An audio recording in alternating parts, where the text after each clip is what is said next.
Hello, everyone. Welcome into the Coach Chris Oliver Show. I'm Chris Wells. Coach will join me in just a few moments. This week, we'll take a look back at the Blue Raiders' 37-14 win over Georgetown. Improved to 9-0 on the season. With that win, Lindsey Wilson moved up one spot in the national poll to number 4. We'll also preview this week's game with Campbellsville on the Battle Highway 55, the regular season finale, and senior day at Blue Raiders Stadium. We'll also have our student athlete spotlight. All that and more coming up here in just a few moments. Coach will join me when we get back.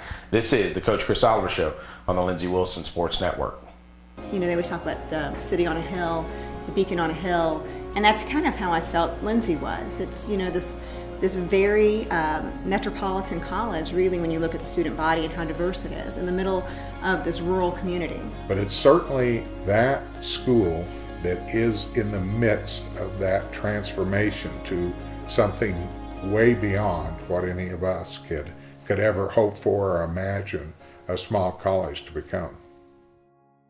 Welcome back to the Coach Chris Oliver Show. I'm Chris Wells. Coach joins me now. Coach, big win on Saturday. Another big game coming up. It's kind of what November football should be, right? Yeah, it should be. You want to be playing in these situations with a lot to play for, and obviously we are. Last week was a great win, great day for our program, and to clinch at least a share of the conference championship, and we got a big one again this week, and we'll be ready to go. What are the 2 or 3 things that, I don't know if maybe immediately after the game or now that you've watched a little bit of the tape, what's 2 or 3 things that really stood out that we did well?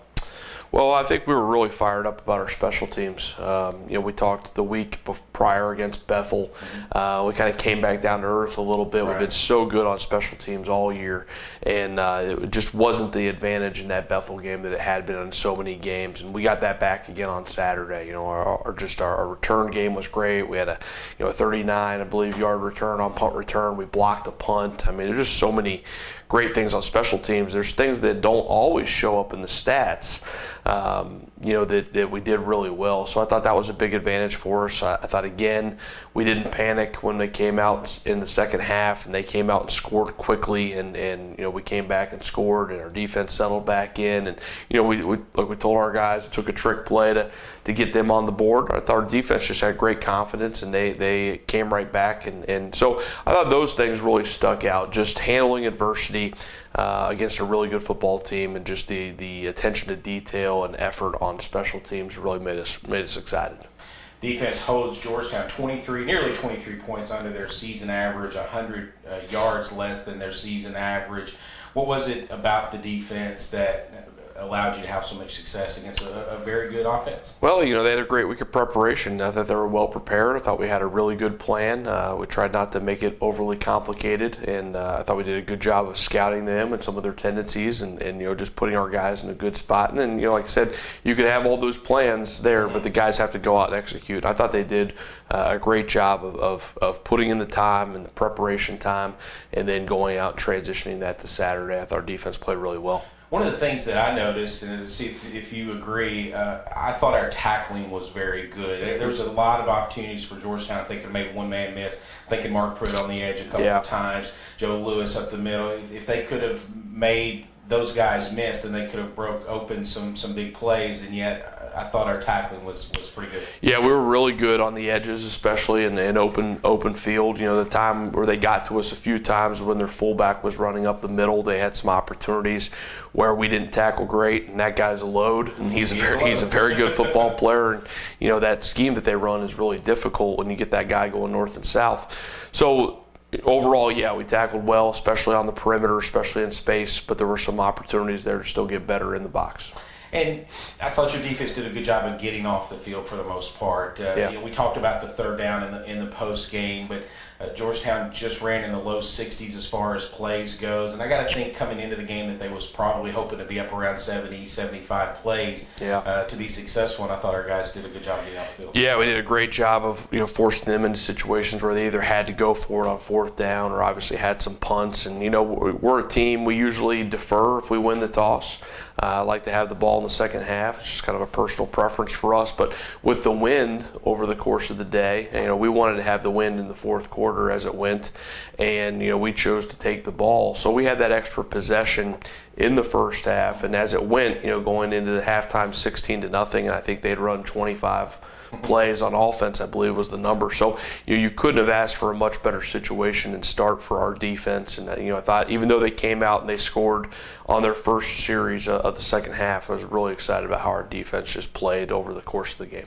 Offensively, there were limited drives in this game. In fact, you only had 11. 2 of those drives ended a half. Yeah. So you didn't complete the drive. You scored 6 times on, let's say, 9 drives. That's a terrific efficiency against that defense. Yeah, for sure. They're really good on defense, and our guys made a lot of plays. We executed the base plays of the offense. We executed a few special plays and adjustments and things we had. And they're a defense that you have to do a little bit extra for. You don't want to go crazy with your game plan because you want to do the things that got you there. But they're so well coached that you want to have a few wrinkles in their form that they haven't seen.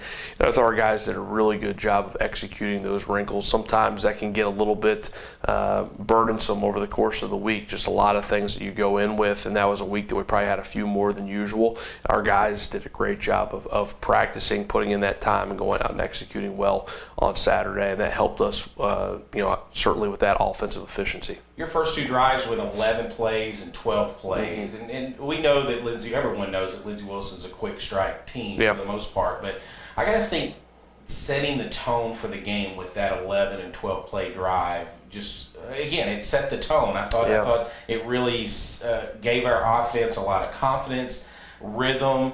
And there was a couple big third down conversions in those 2 drives, so I think that was big. I think you hit the nail on the head right there. I think third down was the one that was big for us, and their defense is so good on third down. I think they're in the mid-20s, percentage-wise for the season, which is outstanding. We talked about in the pregame if they get you in 3rd and 8 or more, they're really tough because they dial up their blitzes and different coverages and things like that. So for us to convert some of those third downs on those drives, keep the chains moving, I thought that was not only big just with scoring and moving the ball, but big from a confidence standpoint. And we kind of joked around after the game. We talked so much about staying out of 3rd and long, and then we go boom, boom, boom, 3rd and 10 right on the first possession. But we converted that one, and that was a big. And then to get in there on that run play there to Blake on that first drive, it was just a huge confidence builder for us on offense. In fact, I went back and looked. I was a little surprised by this, but you were in 3rd and long 8 times, which 3rd and long is 8 or more yards according to the stats, and you converted 4 of those. And again, that's well above what Georgetown usually gives up. So while 50% is probably not the number, I think it's still a pretty good number. Yeah. I think you got to take it. Yeah, for sure. And it's ironic that we talked so much about staying out of those situations because they're so difficult to convert, and then we ended up getting into those situations more than we wanted, and we still converted. It's just one of those things. Sometimes guys just play well, and that was a day when we really played well, and our guys executed, and we got some good things for them in those situations, and guys went out and got the job done. Terrific crowd, terrific win on Saturday as the Blue Raiders defeated Georgetown 37-14 to improve to 9-0 on the season. The big game on Saturday, 1:30 p.m. Central Time at Blue Raider Stadium. Lindsey Wilson will take on or host Campbellsville in the Battle of Highway 55. Again, 1:30. You get out there early, get your tailgate on out in the parking lot, and then get in. It's also Senior Day. We'll talk a little bit about that with Coach here in just a couple moments. So we'll step away for a moment. We'll come back with our Student Athlete Spotlight. This is the Coach Chris Oliver Show on the Lindsey Wilson Sports Network. There are over 2,000 colleges and universities in America. And to be a part of a college that has singled itself out, you look at the catalogs, if you go online and you read their purpose statement, and you just don't find any college anywhere that does for students what Lindsey Wilson does. Welcome back to the Coach Chris Oliver Show. Dylan Beasley, senior quarterback, joins me from Bloomfield, Kentucky. That's in Nelson County. Yes, sir. Give me a little bit of history on Nelson County, or I guess in particular Bloomfield.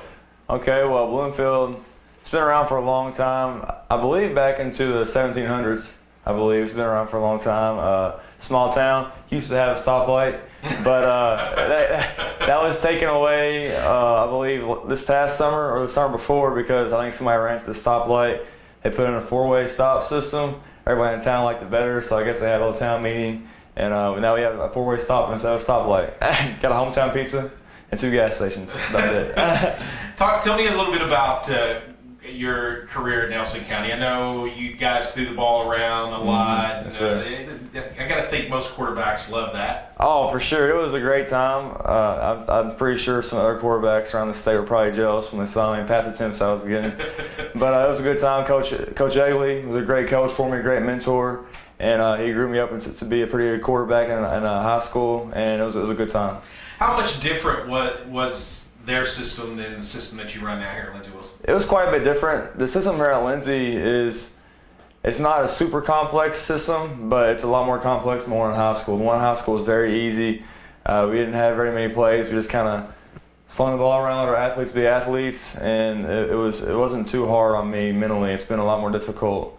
Well, when I first got here, it was a lot more difficult transitioning to the college offense than my high school offense because it was so easy or so simple. It felt like in high school, but it's good now though. Your freshman year, you played behind Brandon Cressup, and then kind of took over the reins sophomore. And really, these last 2 years, you've been phenomenal. What's your favorite thing about being a quarterback here at Lindsey Wilson? Oh, I would say just being a leader of the team. You know, I feel like I make really good relationships with the guys. And if things are going, kind of going good or going bad, however it's going, they come to me for support or something like that. I feel like it's a good role, and I really enjoy that role. Of course, being quarterback, you probably deserve, or you get more credit than you deserve for the success and things like that, which that's nice and all, but I really like being able to be a leader in the locker room more than anything. You speak about relationships. There's a couple relationships that are obviously very important, and the first one I want to talk about, offensive line. What is a healthy relationship for an offensive lineman, or I guess the group, and a quarterback? We all get along, sometimes quarterbacks, when they start calling their linemen out and things like that, that's when things can go kind of sour. And of course, I like to hold my line accountable. I'm not going to sit there and call them out because I know, everybody makes a mistake here and there. And our O-linemen, if you know them, they're very hard on themselves. I don't have to come at them and, start yelling at them and things like that to get them going. They get themselves going. So I just come to them with some support, try to build them up instead of tear them down. But they're normally great, so I don't have to do that a lot. But if things are going bad, I try to build them up instead of tear them down. And they do their job for me, and I always give them thanks. I wouldn't put you on the spot to make you tell us who the best offensive lineman you've ever played with, but I am going to put you on the spot. Who is the most unique offensive lineman that you ever played? I think that's a fair question. It's fair, and I would say Zach Lawson. Tell us without a doubt. Well, Zach's personality is very funny. He's from Bloomfield too, right? And we went to high school together. He's a year younger than me, but he's we're both seniors now because I got redshirted. Right. And Zach's just a funny guy. He's my roommate right now, and the things he says, the things he does on the field is very funny. Probably something that embodies Zach so much is whenever we had a trick play against CCU, he lined up as a receiver, and he didn't even move. He just stood there still and didn't move until he saw the ball in the end zone. And Zach, then he goes off and runs into the end zone. That's just Zach, because he just does exactly what he's told. And it's just pretty funny, just the way he acts on the field. The other relationship a quarterback has to have, a good relationship, is with your receivers.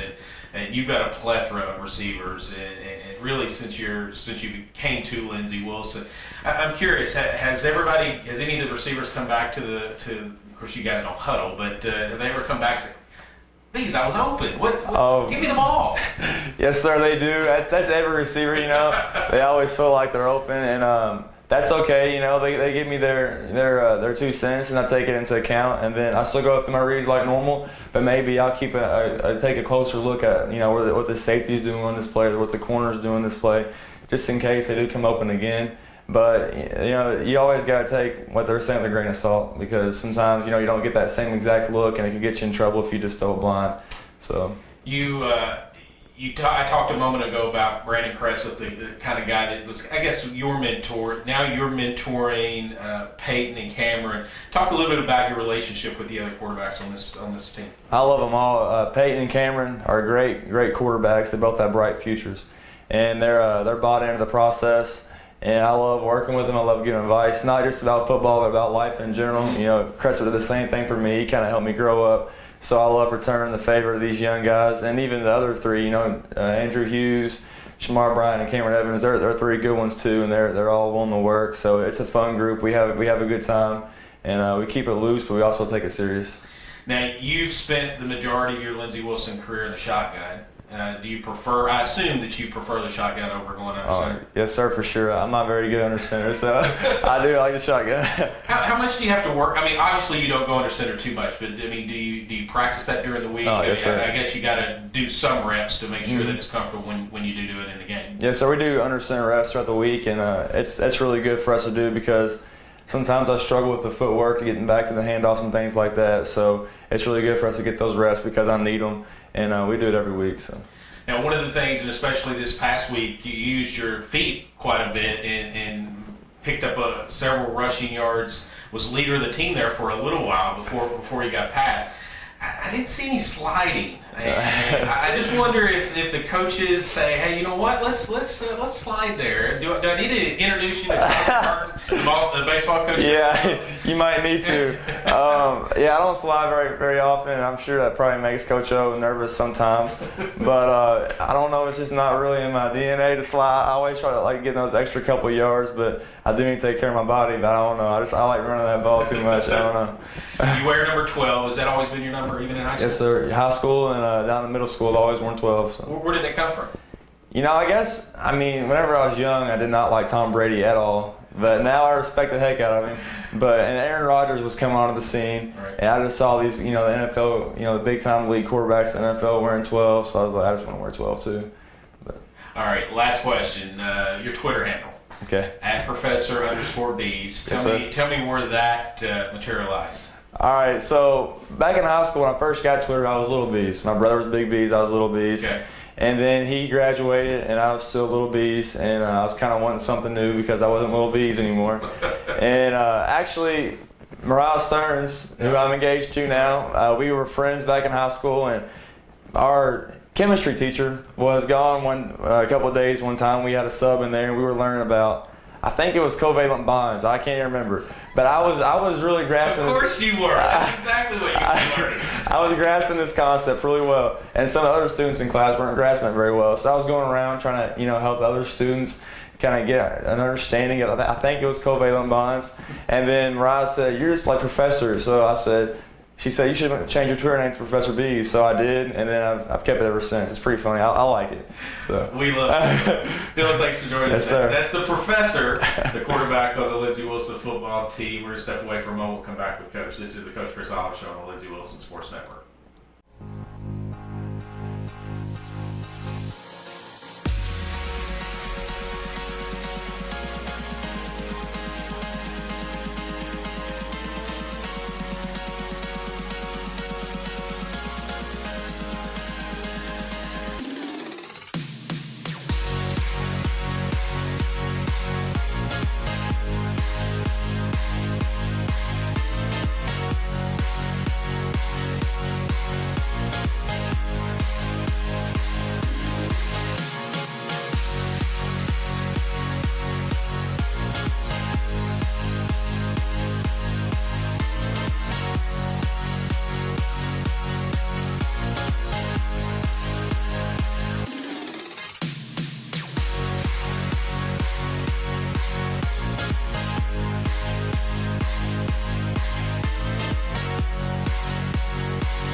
Welcome back to the Coach Chris Oliver Show. Coach rejoins me now. Dylan Beasley, he's not a bad young man. No, he's a great young man, and obviously he's doing great on the football field. But he's a guy. He's taking graduate classes now. He's in his 5th year. Graduated with just below a 4.0. I think it was a 3.96, and I'm sure that probably makes him up a little bit upset. He didn't get that 4.0, and he's a great kid to coach, and he's easy to coach. He's so competitive. He puts in a lot of time, and wants to be perfect at his craft and take care of that. He's a guy that we really loved when he came out of Nelson County, and we've been right, but he's made us right. He's just a great kid, and killing it in the classroom, and just the type of guy you want in your program.